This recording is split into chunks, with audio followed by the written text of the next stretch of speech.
প্রত্যেক ট্যুরেরই একটি শুরু আর শেষ আছে। আজ আমাদের এই ডুয়ার্স পর্বের শেষ অভিযান। নমস্কার বন্ধুরা, ডুয়ার্সের শেষ পর্বে আজ আমাদের পাড়ি পশ্চিমবঙ্গে কালিম্পংয়ের একটি ছোট্ট গ্রাম ঋষভের উদ্দেশ্যে। সমুদ্রপৃষ্ঠ থেকে ৮৫০০ ফুট উঁচুতে এর অবস্থান। কোলাখামকে বিদায় জানিয়ে চেঙ্গি ফলসকে দেখে আমরা পাড়ি দিলাম ঋষভের পথে। পথ বেশ খাড়াই, কিন্তু চারিপাশের সৌন্দর্যতাকে দেখে আপনারাও মুগ্ধ হয়ে যাবেন। আর রইল কাছ থেকে খুব কাঞ্চনজঙ্ঘাকে দেখার আশা। অনেক উচ্চতায় অবস্থিত বলে খুব একটা লাক্সারি পরিষেবা হয়তো এখানে পাওয়া যায় না, তবে প্রকৃতিকে উপভোগ করতে গেলে এই স্থানে আসতেই হবে। এখানে প্রায় সব হোমস্টেতেই ফুডিং এবং লজিংয়ের ব্যবস্থা আছে। আজ আমি এই পর্বে এই রকমেরই একটি হোমস্টেতে থাকার অভিজ্ঞতা তুলে ধরব আপনাদের কাছে। তবে চট করে পারলে আমার এই ডুয়ার্সের পর্বের ভিডিওগুলি একবার চোখ বুলিয়ে নেওয়ার অনুরোধ রইল, তাহলে এই ট্যুরগুলি বুঝতে খুব সুবিধে হবে। আমি চেষ্টা করেছি একটু অন্যভাবে এই ডুয়ার্স ট্যুর করতে, তারই একটি পর্ব এই ঋষভ। এনজেপি বা নিউমাল জাংশন থেকে চাইলে আপনারা গাড়ি করে ডিরেক্ট চলে আসতে পারেন। গাড়ি ভাড়া পড়বে ৪,০০০ থেকে ৪,৫০০ টাকা। আবার আমাদের মতো আসতে পারেন। গরমকালে খুব মনোরম ওয়েদার হলেও এখানে শীতকালে কিন্তু হাড় কাঁপিয়ে দেয়, যেমন আমরা পেয়েছি প্রায় ৩ থেকে ৪ ডিগ্রি টেম্পারেচার রাতের বেলায়। তবে প্রাকৃতিক সৌন্দর্য এতটাই সুন্দর যে আপনি একবার যদি ঋষভে আসেন, আপনি আবার ঋষভে আসতে পারবেন। তো আর দেরি কেন, চলুন এবার দেখে নেওয়া যাক এই ঋষভকে ঘুরে। কোলাখামের চেঙ্গি ফলস থেকে আমরা এখন চলে এসেছি লাভার একটি ভিউ পয়েন্টে। এই পথ দিয়ে আমাদের যেতে হবে ঋষভে। তো ঋষভে যাবার আগে এই আই লাভ লাভা এই যে ভিউ পয়েন্টটা আছে, এখানে আমরা একটু দাঁড়িয়ে পড়েছি। এখানে একটু দাঁড়িয়ে ফটো সেশন করে আমরা চলে যাব ঋষভের উদ্দেশ্যে। তো চলুন।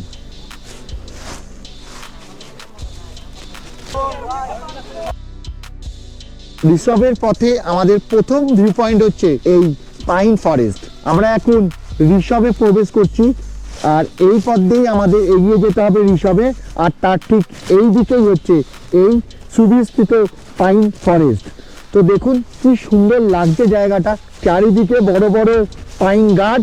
আর দেখুন আমি যে কথাটা বলছি, কথাটা যেন চারিদিক থেকে ইকোর মতো হচ্ছে। আই লাভ ঋষভ দেখে আমরা পৌঁছে গেলাম আমাদের ডেস্টিনেশন কাঞ্চনভিউ হোমস্টেতে। এই হলো কাঞ্চনভিউ হোমস্টে। ঋষভের সব থেকে উঁচু স্থানে অবস্থিত বলে এই হোমস্টেটি ঋষভের ওয়ান অফ দ্য বেস্ট হোমস্টের মধ্যে একটি। এখানে কোনো লাক্সারিয়াস ব্যবস্থাপনা ছিল না, যেটুকু অ্যামিনিটিস থাকার কথা সেই সবগুলোই ছিল এখানে। তবে এই হোমস্টেটি একবারে উঁচুতে বলে এখান থেকে গোটা ঋষভকে ও কাঞ্চনজঙ্ঘার ভিউ খুব সুন্দরভাবে দেখতে পাওয়া যায়। এখানে খুব সুন্দর একটি বাগানও আমরা দেখতে পাওয়া যায়। এদের নিজস্ব পশুপালনেরও ব্যবস্থা আছে। ওভারঅল হোমস্টেটি খুব সুন্দর ছিল।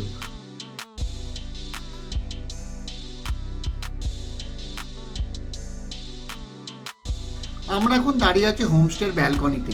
সামনে কোনো অবস্ট্রাকশন না থাকায় এখান থেকে কাঞ্চনজঙ্ঘার ভিউ এবং ঋষভকে খুব সুন্দরভাবে দেখতে পাওয়া যায়। কাঞ্চন ভিউ হোমস্টের একবার রুম ভিউটা আপনাদের করিয়ে দিই, চলুন। এখানে একটা ডাবল বেড আছে, এখানে দুটো চেয়ার দিয়েছে, এখানে একটা টেবিল আছে, এখানে টিভি আছে। আর রুমটা হচ্ছে এরকম, এখানে একটা আয়না আছে। আর বাথরুমটা আমি দেখিয়ে দিই। বাথরুমটা হচ্ছে এখানে, এখানে একটা বেসিন আছে, এখানে কল আছে, গিজার এখানে আছে, আর এখানে আছে একটা ওয়েস্টার্ন কোমোড। এই হচ্ছে ঋষভের কাঞ্চন ভিউ হোমস্টের একটা রুম। আচ্ছা, আর একটা কাঞ্চন ভিউ হোমস্টের আমি একবার রুম ভিউ করিয়ে দিচ্ছি। এখানেও একটা ডাবল বেড আছে, এখানেও টিভি আছে, এখানে একটা চেয়ার, এখানে একটা টেবিল, আর এই কাঠ দিয়ে ডেকোরেশন করা আছে। আর এখানে চার্জিং পয়েন্ট আছে, এখানে একটা আয়না আছে, আর এখানে আছে আপনার একটা বেসিন, এখানে আছে গিজার, আর এখানে আছে কোমোড। আর রুম থেকে বেরালেই আপনারা এই ভিউটা টোটালি পাবেন। এইখান থেকে কাঞ্চনজঙ্ঘা রেঞ্জ পুরো স্পষ্ট দেখা যায়। আর এই হচ্ছে ব্যালকনি, আর এদিকে আছে, তো এই হলো কাঞ্চন ভিউ হোমস্টে। তবে একটি ইনফরমেশন দিয়ে রাখি, এখানে গিজার চালাবার একটি নির্দিষ্ট সময় আছে, আপনারা এই হোমস্টেতে এসে আগে জেনে নেবেন। এটা হচ্ছে কাঞ্চন ভিউ হোমস্টের ডাইনিং রুম।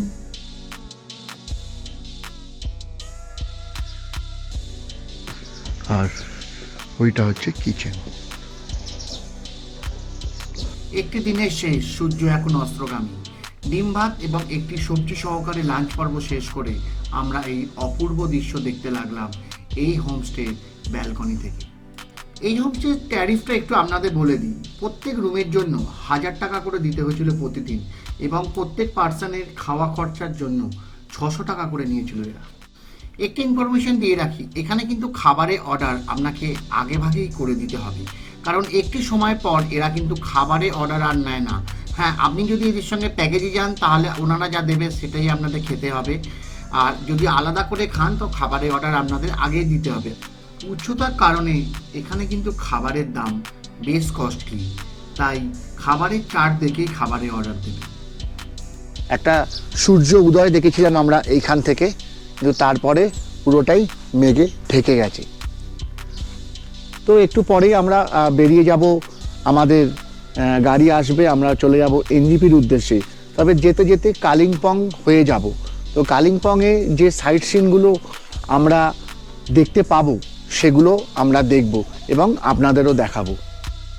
তো এই টোটাল ট্যুরটা কেমন লাগলো বলবেন, আর সব কিছু শেষ ভিডিও এই পর্বে আসবে, তো অতি অবশ্যই ভিডিওটা দেখবেন। আর যদি ভালো লাগে লাইক সাবস্ক্রাইব করতে ভুলবেন না আমার চ্যানেলটিকে। তো চলুন, আর একটু পরেই গাড়ি আসবে। এখন ব্রেকফাস্ট খেয়ে আমরা বেরিয়ে যাব আমাদের গাড়ি নিয়ে এনজিপির পথে ভায়া কালিম্পং হয়ে।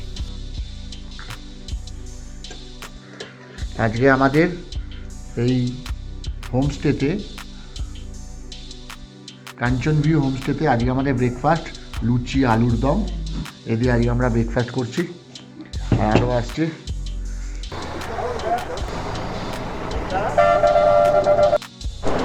রিসর্ট থেকে আমরা এখন নেমে গেছি, এবার আমরা কালিম্পংয়ের পথে।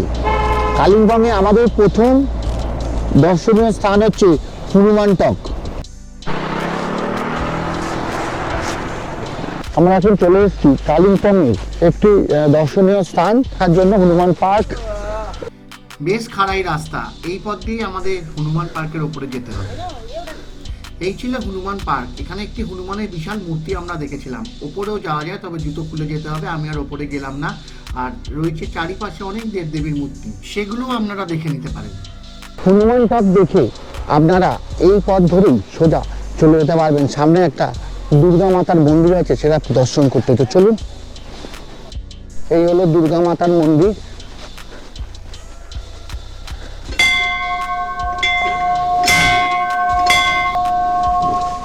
এখানে ঢুকেই আমরা এই সাইডে গেলে দেখতে পাবো গণেশজিকে, সিদ্ধিদাতা গণেশ, সেরাবালিয়ে মা দুর্গা, শিব ঠাকুর, লক্ষ্মী নারায়ণ গণেশ, আর এদিকে আছে শ্রীরাম। এইবার আমরা চলে এসেছি শেরপা মনেস্ট্রি দেখতে। তো এই গেট দিয়ে আমাকে ঢুকতে হবে শেরপা মনেস্ট্রি যেতে। এই হলো শেরপা মনেস্ট্রি। সত্যি দারুণ জায়গা ছিল এই শেরপা মনেস্ট্রির চারিপাশ। আর এখানে হচ্ছে একটা ভিউ পয়েন্ট আছে। এই ভিউ পয়েন্ট থেকে কালিম্পংয়ের গোটা শহরটার ভিউ একসাথে পাওয়া যায়। কালিম্পংয়ের পথে এইবার আমাদের গন্তব্য ছিল ডেলো পার্ক। এইখান দিয়ে ডেলো পার্ক যেতে হয়। এই হচ্ছে ডেলো পার্ক। লাইন পড়ে গেছে টিকিটের।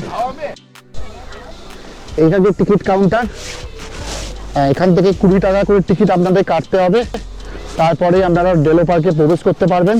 আর দেখুন এখানে বাচ্চাদের রাইডস আছে অনেক, প্রচুর বড় পার্কটা। আর ওই হচ্ছে সেই বিখ্যাত ডেলো কটেজ। চলুন একটু সময় কাটাই এখানে, কাটিয়ে আমরা ফিরে যাব।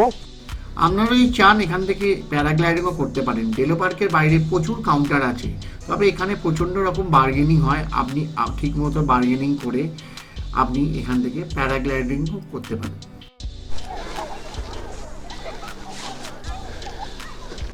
এই হচ্ছে ডেলো কটেজ। এখানে থাকার ব্যবস্থাও আছে। এই সার্কিট হাউস বুকিংয়ের নাম্বার 9903111000 9903111000। আমি দেখিয়ে দিচ্ছি, আপনারা পজ করে দেখে নিয়ে এখান থেকে বুক করতে পারেন।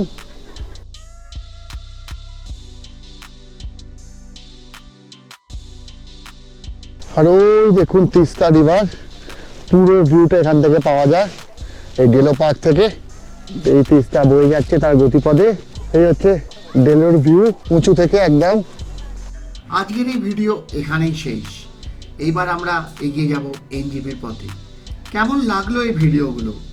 ঋষভের এই ভিডিওটি আপনাদের যদি ভালো লেগে থাকে, আর আমার এই ডুয়ার্সের টোটাল পর্বটি আপনাদের যদি ভালো লেগে থাকে, আপনারা যদি কোনো রকম ইনফরমেশান এই ভিডিও থেকে পেয়ে থাকেন, তাহলে অতি অবশ্যই আমার চ্যানেলটিকে লাইক সাবস্ক্রাইব করতে ভুলবেন না, আর শেয়ার করে আরও অনেককে এই ভিডিও থেকে ইনফরমেশান জানার সুযোগ করে দেবেন। তো আজকের মতো বিদায় নিচ্ছে আপনাদের কাছ থেকে। ফিরে আসবো খুব তাড়াতাড়ি একটি নতুন ভিডিও নিয়ে। ততদিন ভালো থাকবেন, সুস্থ থাকবেন।